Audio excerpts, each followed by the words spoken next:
আর এদিকে গুটি সাজাচ্ছে বিজেপিও। দেখা যাচ্ছে যে বিজেপির যে জেলা কমিটি তৈরি করছে সেই জেলা কমিটিতে পুরনোদের গুরুত্ব দেওয়া হচ্ছে। যদিও 15 তারিখের মধ্যে জেলা কমিটি কমপ্লিট করার কথা ছিল, কিন্তু এই জেলা কমিটি 15 তারিখের 15ই আগস্টের মধ্যে জেলা কমিটি ঘোষণা করা সম্ভব হয়নি। কেন? তাহলে কি জেলা কমিটি তৈরি করার ক্ষেত্রে পুরনোদের গুরুত্ব দিতে হবে, পাশাপাশি নতুনদের একটু মানিয়ে গুছিয়ে নিতে হবে, তার জন্য একটা সময় দরকার হয়ে পড়েছিল। আমার সঙ্গে সুস্মিতা রয়েছে, বলতে পারবে সুস্মিতা? অবশ্যই আদি এবং নব্বর যে দ্বন্দ্ব, সেই দ্বন্দ্ব কাটিয়ে ব্যালেন্স করা, এটা তো অবশ্যই বঙ্গ বিজেপি নেতৃত্বের কাছে এই মুহূর্তে সবচেয়ে বড় চ্যালেঞ্জ। গতকাল রাতেই যে বিজেপির 43টি সাংগঠনিক জেলা, সেই 43টি সাংগঠনিক জেলার মধ্যে 36টি সাংগঠনিক জেলার জেলা কমিটি প্রকাশ করা হয়েছে, তালিকা প্রকাশ করা হয়েছে। উল্লেখযোগ্য বিষয় যে অনেক জেলারই নাম এখনো পর্যন্ত কমিটি তৈরির ক্ষেত্রে বাদ রয়েছে এবং বলা হচ্ছে বিজেপির তরফ থেকে যে কলকাতা উত্তর, উত্তর শহরতলি, যাদবপুর, দক্ষিণ কলকাতা, ব্যারাকপুর এই ধরনের জেলাগুলোর কমিটি এখনো পর্যন্ত প্রকাশ করা যায়নি। তার কারণ এই জেলাগুলোর উপর প্রধানমন্ত্রীর আগামী 22 তারিখের সভার দায়িত্ব রয়েছে। সে কারণে প্রচুর পুরোনো দিনের লোকের পদাধিকারী হিসেবে ফিরিয়ে আনা হয়েছে এবং জেলার যে লিস্ট, সেই লিস্ট থেকে দেখা যাচ্ছে কোচবিহার, বাঁকুড়া, ঝাড়গ্রামের মতো জেলা যেগুলিতে বিজেপি তার ঘাঁটি বলেই বরাবর দাবি করে এসেছে, জাহির করে এসেছে, সেই জায়গাগুলিতে ব্যাপক পরিবর্তন আনা হয়েছে জেলা কমিটিতে। সেখানে নিষ্ক্রিয় যে কর্মী, আদি কর্মী যাদেরকে বলা হতো, দিলীপ ঘোষের আমলের কর্মী, রাহুল সিনহার আমলের কর্মী, সেই সমস্ত কর্মীদেরকে আবারও পদে ফিরিয়ে আনা হয়েছে এবং জেলা কমিটির পদাধিকারী হিসেবেই ফিরিয়ে আনা হয়েছে। এবং অবশ্যই তাদেরকে গুরুত্ব দিতে হবে, জেলা সভাপতিকে জেলা কমিটির পুরোনো দিনের কর্মীদের সঙ্গে আলোচনা সাপেক্ষেই কর্মসূচি গ্রহণ করতে হবে এবং সেই কর্মসূচিকে সফল করতে হবে, এমনটাও বার্তা দেওয়া হয়েছে। সুতরাং বলাই যায় যে নিষ্ক্রিয় কর্মীদের সক্রিয় করার মাধ্যমে আগামী দিনে বিজেপি আদিনব্য দ্বন্দ্ব ঘুচিয়ে ভোটের ময়দানে লড়তে চাইছে। এই বিষয়টি জেলা কমিটি প্রকাশের মাধ্যমে আরো একবার স্পষ্ট করল বঙ্গ বিজেপি রাজ্য সভাপতি শ্রমিক ভট্টাচার্য। ধন্যবাদ।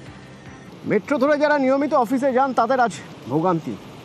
তার কারণ আজ আবার সেই একটা দিন যেদিন যারা মেট্রো ধরতে গেছেন তারা দেখছেন যে মেট্রো টানেলে জল রয়েছে, তার জন্য কলকাতার মাঝের অংশ, পুরো মেট্রো লাইনের মাঝের অংশে বেশ কিছুটা ট্রেন চলাচল বন্ধ রাখতে হচ্ছে। তাহলে মেট্রোর একটা দিকে ট্রেন চলাচল হচ্ছে আর একটা দিকে ট্রেন চলাচল হচ্ছে, মাঝখানে ট্রেন চলাচল হচ্ছে না।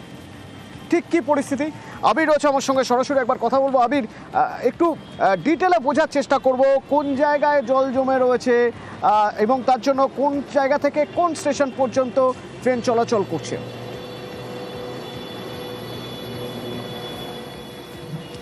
অতনু, তোমাকে জানাই যে 1 ঘন্টা পর ট্রেন চলাচল শুরু করা হলো দক্ষিণেশ্বর থেকে ক্ষুদিরামের মধ্যে। যে অংশে জল জমে রয়েছে সেখান থেকে ট্রেনের বা মেট্রোর গতি আরো কমিয়ে মেট্রোকে পুরোপুরি শুরু করা হয়েছে এবং যেখানে জল জমে ছিল সেই জায়গা থেকে মেট্রোর গতি আরো কমিয়ে মেট্রোকে নিয়ে যাওয়া হচ্ছে। মেট্রোর ইঞ্জিনিয়াররা ঘটনাস্থলে রয়েছেন। 4টে পাম্প ব্যবহার করা হয়েছিল, সেই পাম্প ব্যবহার করেই জল বার করা হয়। যে জায়গাতে জল জমেছিল সেটা হচ্ছে একদম নেতাজি ভবন থেকে শুরু করে কালীঘাট এই মাঝের অংশ জুড়ে এবং সে কারণেই টালিগঞ্জ থেকে শহীদ ক্ষুদিরাম পর্যন্ত এবং অন্যদিকে আমরা দেখছিলাম ময়দান থেকে দক্ষিণেশ্বর পর্যন্ত মেট্রো চলাচল করছিল। তুমি যদি দেখো, কিছুক্ষণ আগেও অতনু তোমার সাথে যখন কথা হচ্ছিল, তুমি বেশ কিছুদিন আগের যে ছবি দেখাচ্ছিল তার চাঁদনি চক, সেন্ট্রাল, মহাত্মা গান্ধী রোড এই সমস্ত জায়গার ছবি দেখাচ্ছিলে এবং আজকেও কার্যত সেই ধরনের ছবি লক্ষ্য করতে পারা গেছে দক্ষিণের মেট্রো পথের এই জায়গাগুলোতে। যারা এই বিষয় সম্পর্কে অভিজ্ঞ তারাও বলছেন যে 40 বছরের মেট্রোর বয়সের জায়গা যদি ধরা হয় তাহলেও এই অবস্থা কংক্রিট স্ট্রাকচারের হওয়ার কথা নয়, যদি টানেলের মধ্যে যে কংক্রিটের স্ট্রাকচারগুলোকে যথাযথভাবে নজরদারি করা হয়, অর্থাৎ মনিটরিং এর মস্ত বড় অভাব। এর আগে যখন গত বছর আমরা দেখেছিলাম, তারও আগে দেখেছিলাম পার্ক স্ট্রিটে যখন জল ঢুকে জল দাঁড়িয়ে যায়, মানে গোটা দিন কার্যত মেট্রো চলাচল বন্ধ হয়ে যায়, তখন জানতে পারা গিয়েছিল যে কলকাতা পুরসভার যে সুয়ারেজ লাইন রয়েছে সেটা মেট্রো টানেল থেকে বেশ কিছুটা দূর দিয়ে গেছে। সেখান থেকে যে জল ঢুকছে, টানেলে যে ফাটল রয়েছে সেটা চিহ্নিতই করতে পারেননি মেট্রোর ইঞ্জিনিয়াররা। এবং এক্ষেত্রে দাঁড়িয়েও মনে করা হচ্ছে যে মেট্রোর ইঞ্জিনিয়ারদের যে টানেলের মধ্যে যে সমস্যাগুলো তৈরি হচ্ছে সেটা কোনোভাবে তারা নজর করতে পারছেন না। যদিও কিছুদিন আগে রাইটসের তরফ থেকে একটা সমীক্ষা রিপোর্ট জমা দেওয়া হয়, সেই সমীক্ষা রিপোর্টের প্রেক্ষিতে টেন্ডার ডাকা হয়েছে এবং 9 মাসের মধ্যে কাজ শেষ করার কথা বলা হচ্ছে এবং সেখানে টানেলের ত্রুটিগুলোকেও সারানোর কথা বলা হয়েছে। কিন্তু কলকাতা মেট্রো হচ্ছে শহরের লাইফ লাইন, প্রচুর মানুষ, লক্ষাধিক মানুষ যাতায়াত করেন এবং সেখানে যদি বারবার জল জমে এ ধরনের বিপত্তি ঘটে এবং যেখান থেকে বড়সড় বিপদ ঘটে যেতে পারে এমন আশঙ্কাও সকলে করছেন। এবং প্রসঙ্গত অতনু, আজকে যখন এই অবস্থা তৈরি হয়েছে তখন আর একদিন পরে আমরা জানি যে প্রধানমন্ত্রী শহর কলকাতারই একাধিক মেট্রো প্রকল্পের উদ্বোধন করবেন এবং আজকেও কলকাতা মেট্রো দেখার জন্য একাধিক এই জায়গাটাই আবির, এই জায়গাটাই ভাবাচ্ছে, হয়তো আম আদমিকেও ভাবাচ্ছে যে এতটা গুরুত্বপূর্ণ একটা জায়গা। আমরা বলি মুম্বাইয়ের লাইফ লাইন লোকাল ট্রেন, আমাদের লাইফ লাইন মেট্রো শহরকে আরও বেশি করে কানেক্ট করার জন্য, শহরের এক প্রান্ত থেকে আরেক প্রান্তে যাওয়ার জন্য নতুন নতুন লাইনের কথা ভাবা হচ্ছে। প্রধানমন্ত্রী নরেন্দ্র মোদী আসছেন উদ্বোধন করতে এবং তুমি বলছিলে যে এই সময় সব বড় বড় ইঞ্জিনিয়াররা তারা কলকাতাতেই রয়েছেন, তাদের সামনেই, তারা এখানে থাকাকালীনই তাদের এই স্বপ্নের প্রজেক্ট, সেই স্বপ্নের প্রজেক্টের জল।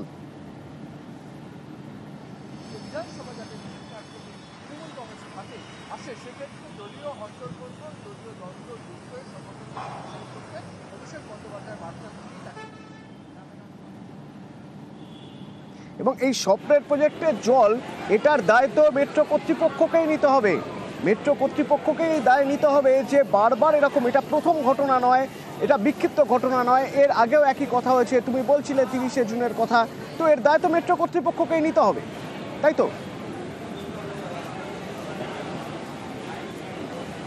অবশ্যই তাই, দায় তো তাদেরকে নিতেই হবে। এবং হচ্ছে এই ধরনের পরিস্থিতি যখন তৈরি হচ্ছে তখন বড় প্রশ্ন যে প্রত্যেক দিন তো টানেল ইন্সপেকশন করা হয়, কমার্শিয়াল সার্ভিস বন্ধ হয়ে যাবার পর হয়, তখন কি নজরদারি করা হয় যে কোথায় কোন ফাটল ধরছে, কোথায় কিভাবে জল ঢুকছে সেই সংক্রান্ত বিষয় তারা বুঝতে পারছেন না। গতদিনকার ছবি, অর্থাৎ 30শে জুনের যে ছবি দেখানো হচ্ছে, ঝর্ণার মতো জল ছাদ ফুটো হয়ে পড়ছে। আজকে যেভাবে ছবি দেখতে পাওয়া যাচ্ছে তাদের তো আর 5 মিনিট বা 10 মিনিটের মধ্যে জলটা ঢোকেনি, দীর্ঘ সময় ধরেই সেখানে জলটা ঢুকেছে। তাহলে সেই বিষয়টি কেন তাদের নজরে আসে না? দেশের মধ্যে সবথেকে পুরনো মেট্রো, প্রথম এখানে মেট্রো তৈরি করা হয়, সেটারও যদি টানেলের অবস্থা পর্যবেক্ষণ যথাযথ না করা হয়, এবং তুমি জানো যে সংসদের এই অধিবেশনেও রেলমন্ত্রী যে উত্তর দিয়েছেন সেখানে উল্লেখ করেছিলেন যে নামমাত্র টাকা কলকাতা মেট্রো রক্ষণাবেক্ষণের জন্য বরাদ্দ করা হচ্ছে। ফলে সব মিলিয়ে বেহাল পরিকাঠামো, নজরদারির অভাব এবং যে ধরনের মনিটরিং সিস্টেম প্রত্যেকদিন রাখা উচিত তার যে কোনোটাই কিছু হয় না, এই ঘটনা বারবার সেদিকেই আঙুল তুলছে এবং মেট্রোর যে ভূমিকা সেই ভূমিকা নিয়ে প্রশ্ন তুলে দিচ্ছে। ধন্যবাদ আবির।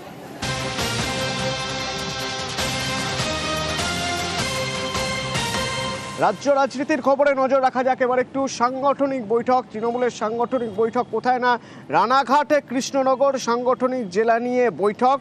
এই বৈঠকের বিষয়ে জানবো, আমার সঙ্গে আবির রয়েছেন। আবির, প্রথমে জানতে চাইবো যে এই রানাঘাট কৃষ্ণনগর সাংগঠনিক জেলা নিয়ে যে বৈঠক, সেই বৈঠকে ঠিক কি কি বার্তা দেওয়া হবে দলের শীর্ষ নেতৃত্ব থেকে এবং কেন, কোন জায়গা থেকে এই সাংগঠনিক জেলা গুরুত্বপূর্ণ?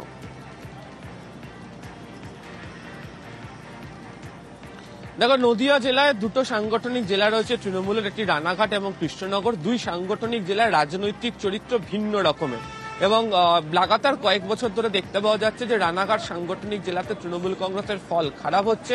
এবারের লোকসভা নির্বাচনেও তৃণমূল কংগ্রেস সেখানে পরাস্ত হয়েছে, যদিও কৃষ্ণনগর জয়লাভ করতে পেরেছে হচ্ছে তৃণমূল কংগ্রেস।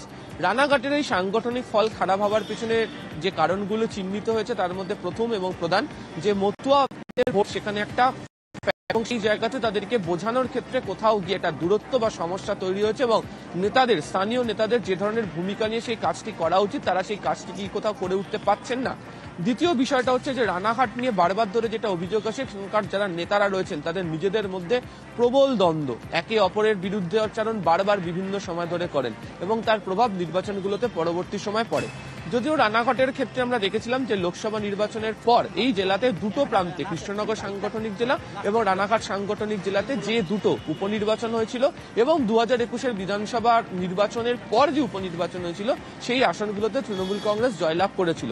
যদিও শাসক দলের শীর্ষ নেতারা মনে করেন যে উপনির্বাচনে জয়লাভ করে থাকা আর আসল সময় নির্বাচনের ক্ষেত্রে জয়লাভ করার মধ্যে ফারাক রয়েছে।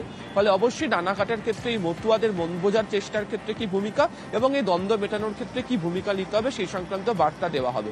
দ্বিতীয়ত হচ্ছে কৃষ্ণনগরে তৃণমূল কংগ্রেসের ফল অত্যন্ত খারাপ এবং অতনু তুমি জানো যে গত কয়েকদিন ধরে পরিযায়ী শ্রমিকরা যারা বিভিন্ন জেলাগুলো থেকে গিয়ে আক্রান্ত হয়েছে তার মধ্যে নদিয়ার নাম বারবার ধরে উচ্চারিত হয়েছে এবং নদিয়ার একাধিক পরিযায়ী শ্রমিককে উদ্ধার করে নিয়ে আসা হয়েছে। ফলে সেখানকার এই সীমান্তবর্তী এলাকাগুলোতে কিভাবে আরো বেশি করে প্রচারে জোর দিয়ে ভাষা আন্দোলনকে সামনে রেখে সেখানে প্রচার করতে পারা যায় তারও একটা বার্তা থাকবে। ফলে সব মিলিয়ে জনসংযোগ, মতুয়াদের মন বোঝা আর দ্বন্দ্ব মিটিয়ে কাজ করা, যা বিধানসভা নির্বাচনের আগে নদিয়ার এই দুটি জেলাতেই অত্যন্ত গুরুত্বপূর্ণ।